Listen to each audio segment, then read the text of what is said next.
So the biggest advantage that Microsoft has had over Sony for quite some time now, especially with the Xbox One. The PS4, of course, blew out the Xbox One in terms of sales numbers, but I have to say, working through the Xbox One generation, we started to see original Xbox games become compatible and even run better on the Xbox One. It was really cool to see that, and there's been a lot of hope that Sony would start to do something similar with their PS1, PS2, but specifically for a lot of people, PS3 games. That one would be an interesting thing to tackle, but there's still hope around the PlayStation 5, mostly because Sony really hasn't talked much about it at all. And the biggest part here, from what we're even seeing now, is that they're not even like refuting it. Usually they could say, oh, we're just not going to be doing that. All right, we're not going to be doing PlayStation 3 games or PS2 games, PS1, and there have been a lot of rumors that have been able to pick up steam because of this, but once again, another comment from Sony on the backwards compatibility side of things for the PlayStation 5, which tells me maybe there is some sort of reveal coming up, but I'm still kind of leaning towards this mostly being a PlayStation 4 only set for backwards compatibility, specifically when the system launches. We'll see down the road here, though. If we go over here to Black Kite on Twitter, they actually were kind enough to translate some responses from Sony Interactive Entertainment Japan when they were talking with GameSpark about the PlayStation 5. Now, a few things were touched on here, but a lot of people, like I said, have been wondering about backwards compatibility. But to start, they do confirm, as I mean, I don't think anyone's surprised. They say just like PS4 era, if you have PlayStation 4 discs that were bought used, it will be supported. So we can just pop your PlayStation 4 disc into the PS5 and it should work. And they say we'll inform more details in the future, so please wait until then. And then they go on to talk a bit about backwards compatibility beyond the PlayStation 4.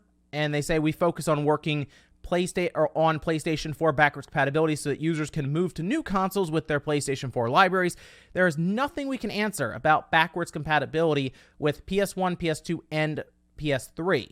Now, GameSpark apparently made the comparison, as Black Kite says, with the Xbox Series X having Xbox backwards compatibility all the way back to the original. And that still remains something that Microsoft has an advantage over. And I mean, I think a lot of people like the idea of having this full setup, this full library of games all the way back to the original Xbox in the early 2000s that they can pull from if they just want to play a game on their Series X. Just one box that plays all the generation of games. Now, they don't all work, but Microsoft moved their backwards compatibility team because they have an entire team internally that works on making things compatible with these games and then also improving them overall. And we've seen it. Nice Old Republic is like night and day versus original Xbox and on even the Xbox One S, touching 60 frames per second and cleaning up the visuals completely with higher resolution overall. And that's a great thing.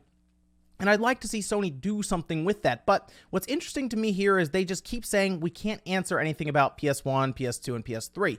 On the PlayStation 4, if you go to your PlayStation Now account, there are PS2 games on there that you can play, and you can even download them. They're not streaming. That's something people have brought up. Oh, PlayStation Now is just streaming.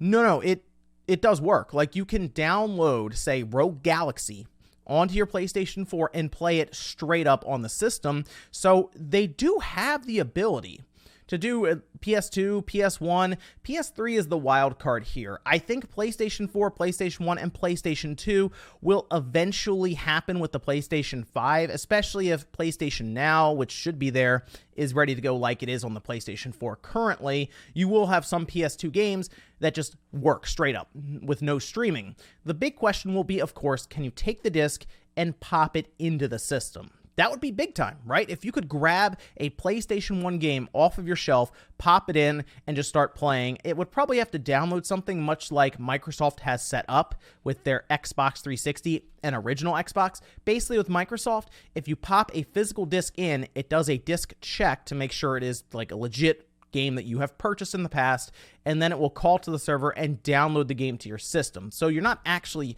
playing off of that disc. It's just checking to make sure you own it, and then it goes and grabs the game from their servers. And I guess at that point, you would leave the disc in. I've never really tried playing it, now I think about it, without the disc in the system. Either way, though, I have used backwards compatibility before where I had already owned the game digitally, and it carried over, which was great. But PlayStation 4 is the big focus here, and it makes sense.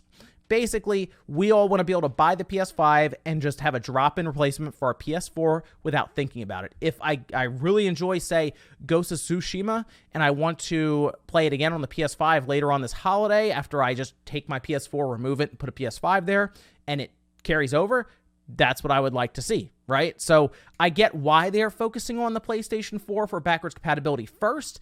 I just hope that they have some sort of reveal for PS1, PS2, and PS3. PS3 is tough. Like, it really is. There are emulators that are popping up now that can do it on PC, but they do take quite a bit of focus. However, keep in mind, Sony would be able to pour quite a bit more money and backing into a team of people who could probably develop it much more than someone who was backed on Patreon to create an emulator. Also, I still cannot come to terms that Metal Gear Solid 4 is left on the PlayStation 3. It just blows my mind that it was not remastered on the PS4. I don't know. It's Konami. What?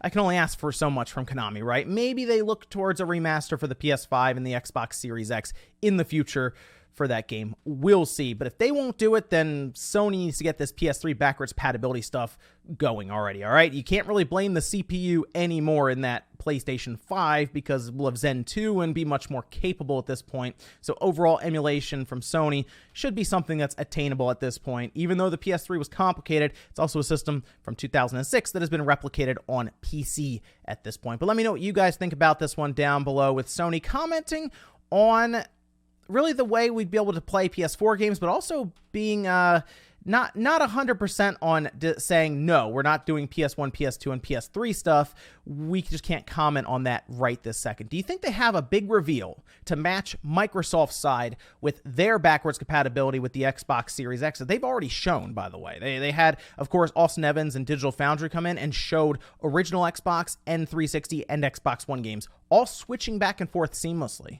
Let me know, guys, down below, though. Make sure you like the video on the way if you enjoyed it. Dislike it if not. I'll see you guys next time.